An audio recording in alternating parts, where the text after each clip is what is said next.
I think it's pretty safe to say that the future of the Star Wars franchise seems to be quite expansive with their new Star Wars trilogy of films, their new live-action and animated Star Wars TV series, and let's not forget about their books, novels, comics, and video games that are really going to all come together to make up this new Star Wars universe for the fans to enjoy around the world. This is Mike Zero. Make sure to subscribe if you're new to the channel for future Star Wars content.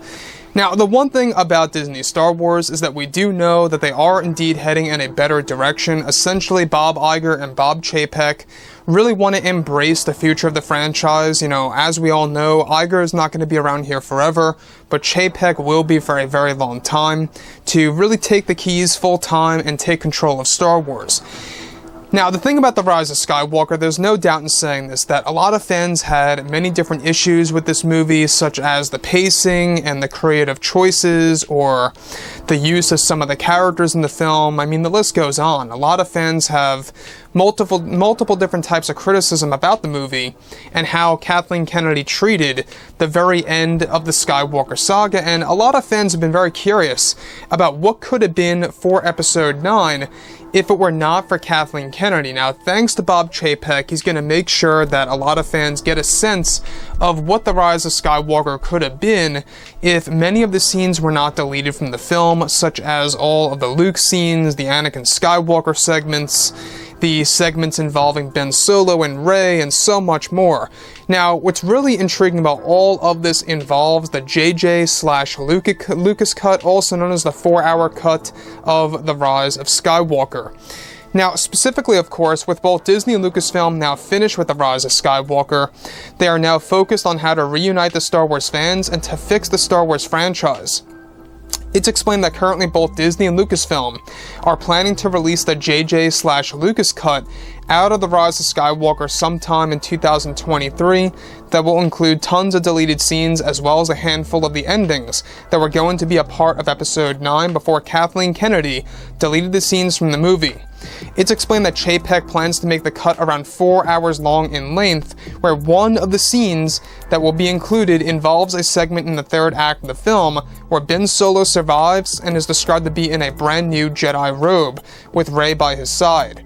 The scene is to be included in the 4-hour cut is actually set to include a saber forge sequence where Ben Solo uses a Luke Skywalker's green lightsaber hilt and fuses it with his mother's, Leia, lightsaber blade into a brand new hilt design that gives Rey a double-bladed saber both colored green and blue in the segment. So let's just stop right here for a second quick, because we do know that George Lucas originally wanted to give her a double-bladed lightsaber, not just in JJ's version, but also in Colin Trevorrow's version. You know, originally George wanted Rey to have a double-bladed blue saber in Colin Trevorrow's version of Episode 9, and later on in one of the endings, he wanted her to have a green and blue double-bladed saber design. We've seen similar patterns like this in Star Wars Legends, so it's not all that surprising, but very interesting nonetheless. Now, the sequence would focus on the kyber crystals of Luke and Leia's saber, along with a brand new Skywalker theme done by composer John Williams. Now, the sequence was best described to be a scene directed and written by George Lucas and J.J. Abrams that included a large Jedi temple. This is the ending that Kevin Smith saw on set and described it as a scene that would melt your mind. Now, you guys remember that big statement by Kevin Smith very long time ago, I would say almost a year ago at this point, where he said that the very ending of Episode 9 is going to melt your mind based on what he saw at Pinewood Studios in the UK, of what he saw. And obviously it was not the one in the final cut, because to a lot of fans that scene was very subpar. It didn't really hit a lot of fans emotionally, but what a lot of fans would have loved was this segment involving the temple, Ben Solo being alive with Rey, forging this new saber, and let's not forget about the Force Ghost, which we'll get into in just a second.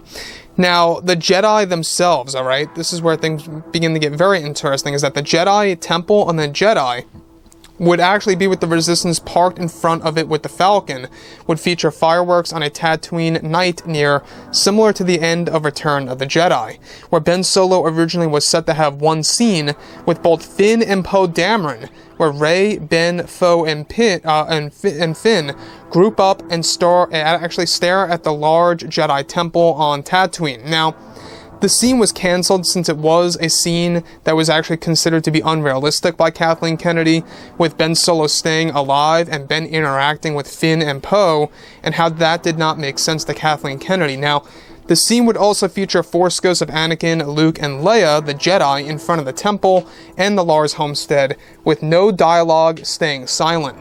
It's described that the scene would involve Ben and Rey at one point in time in the scene igniting the new double-bladed saber, where Ben Solo ignites Anakin's saber as well, as they look up to the binary sunset setting in the distance.